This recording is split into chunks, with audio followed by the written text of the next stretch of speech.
आज अंदाजे 8:30 वाजता वीर फाट्यावर फायरिंग झालेलं आहे आणि त्याच्यामध्ये राहुल कोली म्हणून माणसांनी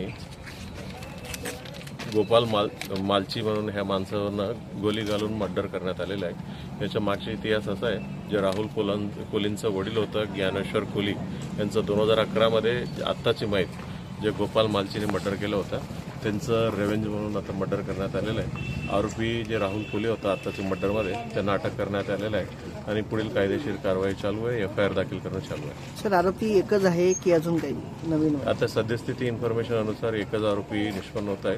अजून इन्व्हेस्टिगेशन आम्ही करणार आहे, त्याच्यामध्ये आणखीन जरी कोणी आरोपी निष्पन्न झाल्यावर त्याला अटक घ्यायची आणि इतर कारवाई करणार आहे। सर, या ठिकाणी वेगवेगळ्या अफवा या ठिकाणी फैलत आहेत, आव्हान काय कराल तुम्ही? अफवेचा काही प्रश्न नाही आहे, म्हणजे जे कोणी मर्डर केलं होतं त्या माणसाला आम्ही अटक ऑलरेडी केलेलं आहे। अजूनही कोणाचा सहभाग असेल तर त्यालाही देखील आम्ही लवकरात लवकर अटक करणार आहे आणि FIR दाखल करण्याची प्रक्रिया चालू आहे। ते मैतांचं भाऊ आणि मैतांचं बायको इथं आहेत, म्हणजे त्यांच्याकडनं आम्ही फिर्यादी घेणं चालू आहे। गांधी तीर्थ, निसर्गाच्या सानिध्यात महात्मा गांधींच्या जीवनावरील जगातील पहिले मल्टीमीडिया म्युझियम। आजच भेट द्या गांधी तीर्थ, जैन हिल्स, जळगाव। अधिक माहितीसाठी www.gandhifoundation.net वर व्हिजिट करा।